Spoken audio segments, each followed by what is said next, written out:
Sumainyo ang Panginoon. At sumaiyo rin. Ang mabuting balita ng Panginoon ayon kay San Lucas. Papuri sa iyo, Panginoon.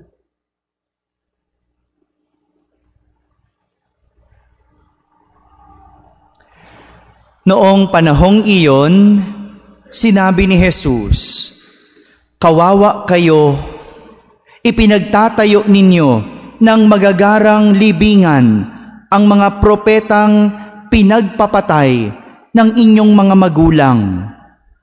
Sa ganitong paraan, kayo na rin ang nagpapatunay na sang-ayon kayo sa mga ginawa ng inyong mga magulang, sapagkat sila ang pumatay sa mga propeta at kayo naman ang nagtayo ng libingang puntod ng mga yaon. Dahil dito ay sinabi rin ng karunungan ng Diyos, magsusugo ako sa kanila ng mga propeta at ng mga apostol. Ang iba ay papatayin nila at uusigin ang iba. Sa gayoy, lalagpak sa lahing ito ang parusa dahil sa pagpatay sa mga propeta, buhat ng itatag ang sanlibutan, magmula kay Abel hanggang kay Zacarias, na pinatay sa pagitan ng dambanang sunugan ng mga handog at ng gusali ng templo. Sinasabi ko sa inyo, lalagpak sa lahing ito ang parusa dahil sa kanilang ginawa.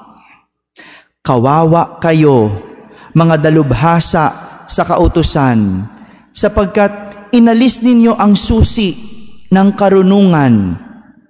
Ayaw na ninyong magsipasok, hinahadlangan pa ninyo ang mga nagnanais pumasok. At umalis si Jesus sa bahay na iyon. Mula noon, tinuligsa na siya ng mga eskriba at ng mga pariseyo at pinagtatatanong tungkol sa maraming bagay upang masilo siya sa kanyang pananalita. Mga kapatid, ang mabuting balita ng Panginoon. Pinupuri ka namin, Panginoong Hesukristo. Magsiupo po ang lahat. Magandang gabi po sa inyong lahat. Pakibating katabi ng magandang gabi.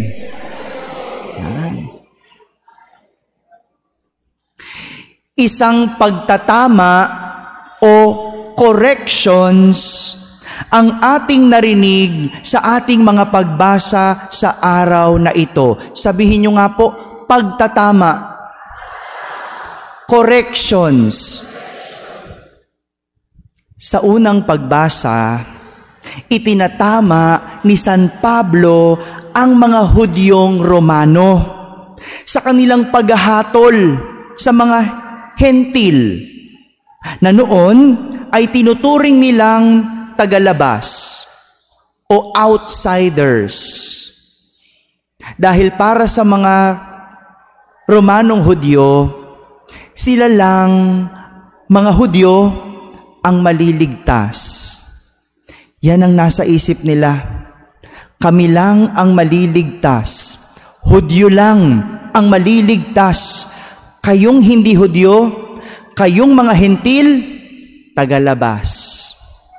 Outsider, hindi maliligtas. Ngunit, ang sabi ni San Pablo, hindi sa lahi o dahil sa pagsunod sa kautusan lamang matatamo ang kaligtasan. Tinatama ni San Pablo yung mga Romanong Hudyo, hindi dahil kayo'y Hudyo, hindi lang dahil marunong kayong sumunod sa kautusan, kaya kayo maliligtas. Hindi po. Kundi sabi ni San Pablo, maliligtas kayo sa pamamagitan ng pagsampalataya kay Jesus. Si Jesus ang susi, ang sagot sa kaligtasan.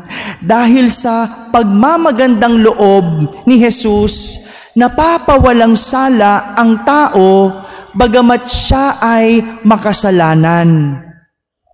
Ayon kay San Pablo, lahat naman tayo ay nagkakasala at hindi karapat-dapat sa Diyos. Meron po ba ditong walang kasalanan? Taas nga ang kamay. Hindi ba wala? Lahat kasi tayo nagkakamali. Lahat tayo may pagkakasala. At tayo'y napapawalang sala dahil lang sa kagandahang loob ng Diyos. Kagandahang loob ni Jesus.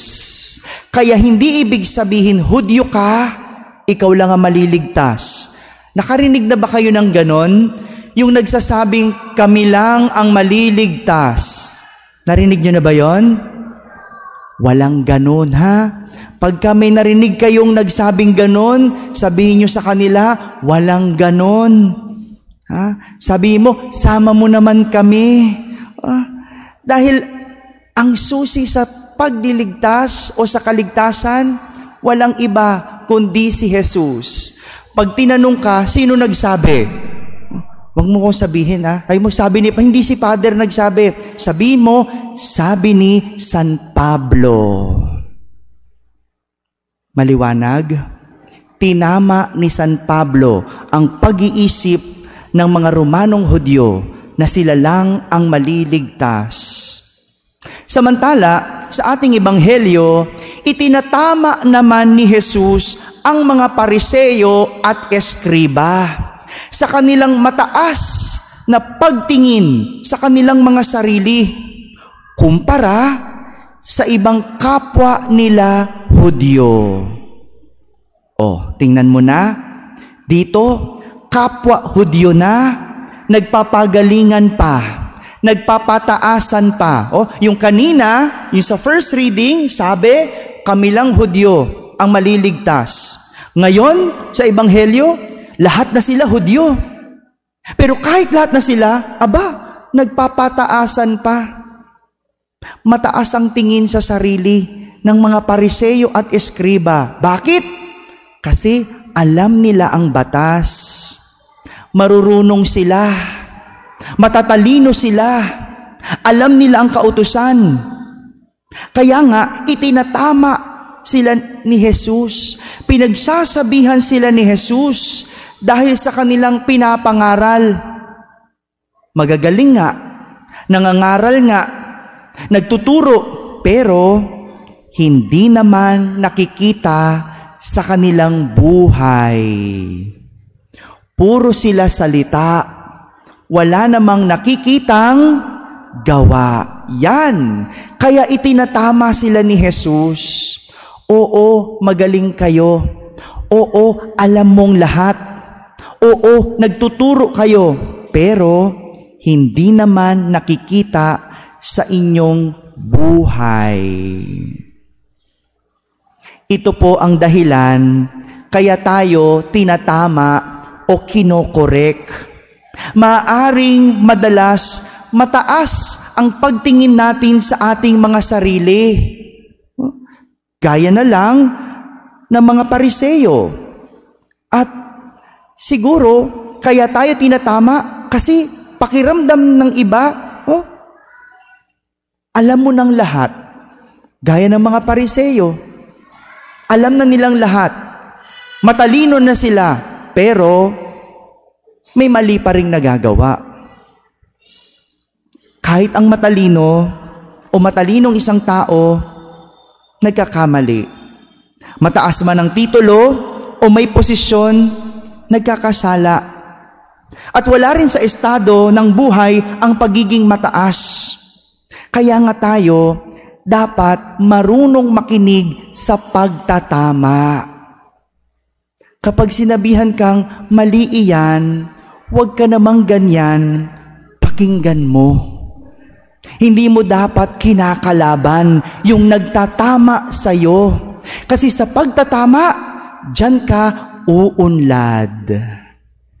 Yung mga Pariseo, Pag tinatama sila, nagagalit. At kinu-question si Jesus. Sinusubok si Jesus. Kaya sa huli, matalino man, wala ring nangyayari. Mga kapatid, ito po ang imbitasyon sa ating lahat.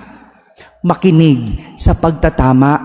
Sa halip na kalabanin ang nagtatama, pasalamatan, pakinggan. Dahil sa kanilang pagtatama, tayo ay may pagkakataong magbago at umunlad.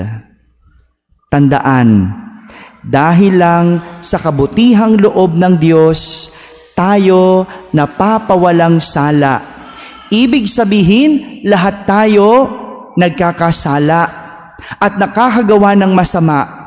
Kaya walang tao ang ligtas sa pagtatama. Tama po ba? Sabihin, tama. Amen? Amen.